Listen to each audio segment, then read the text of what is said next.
Salut à tous, c'est Axel de testmobile.fr, on est au MWC 2014 sur le stand d'Alcatel et j'ai dans la main le Alcatel One Touch Pop S9 qui est vraiment le Pop S du haut de cette gamme, 9 étant pour l'instant le chiffre le plus élevé a priori puisqu'on a S7 et S3.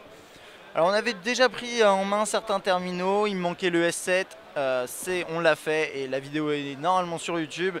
Là, c'est le S9 et le S9 c'est un appareil avec un grand écran. On peut qualifier ça de phablette si vous voulez.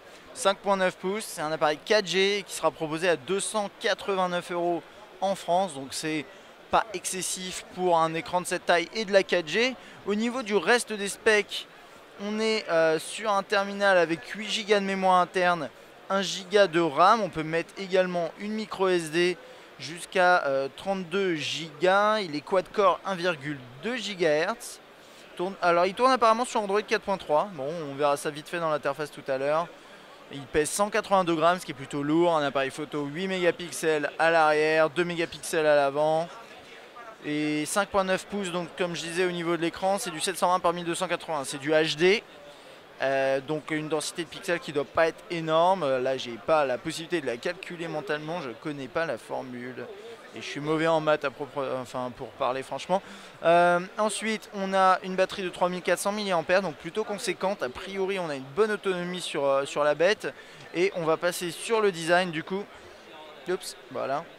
Là il est où le bouton? Il est là.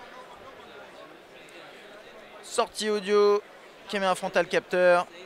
Le classique retour, menu et accueil. Ici les touches pour gérer le volume bien entendu. On-off verrouillé, jack 3.5 et un micro secondaire. On n'a rien sur la tranche gauche. On a l'APN ici avec la LED. C'est un appareil qui une coque arrière qui est en plastique. Honnêtement, ça fait un petit peu entrée de gamme, c'est normal, c'est des terminaux pas spécialement d'entrée de gamme. C'est entrée de gamme, haut d'entrée de gamme et moyenne gamme. On va dire quand même là, on n'est pas sur un appareil à moins de 100 € ou moins de 150 €. Là, on est, voilà, comme je vous disais, 289 €.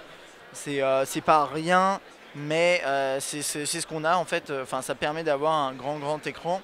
Au niveau de l'interface, hop. On retrouve quelque chose qu'on avait découvert sur l'Idol X ou sur le Idol S par exemple. Donc avec une interface plutôt réussie. Là on a beaucoup de place, c'est assez confortable. Voilà, là les widgets, les applications.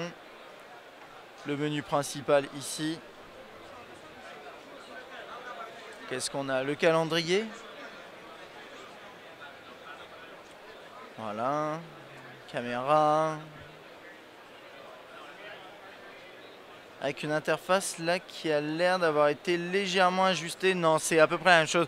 C'est juste que comme elle est sur grand écran, ça te donne l'impression d'être plus gros. Mais ouais, justement, c'est ça. Là, c'est la même chose. Mais l'interface a été retravaillée par rapport à du Android de base. Vous avez la possibilité de passer en mode HDR, nuit, ce genre de choses. Dans les paramètres ici, on peut régler. En fait, vous n'avez pas le réglage de résolution ou définition à proprement parler. C'est vraiment vous donner la qualité de la vidéo ou la taille des photos. On l'avait vu ça dans le test du Idol X. Ça, c'est la liste des vidéos qu'il y a sur l'appareil, la musique. Classique, classique Android, ça. Je sais pas si on a regardé l'interface pour passer un coup de fil, non. Elle ressemble à ça, on peut défiler latéralement. Le journal des appels, les favoris juste ici.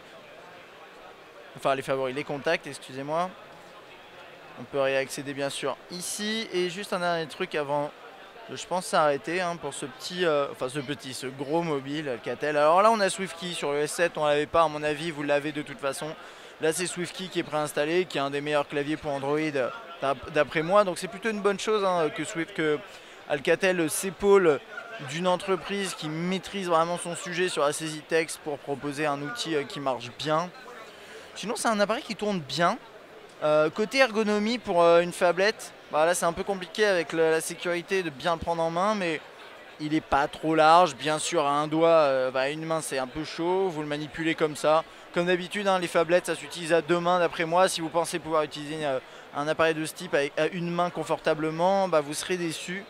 Mais c'est quand même un bel appareil, pas trop cher, 4G, bel écran. Pourquoi pas, à voir. J'espère qu'on le testera. Allez, à bientôt.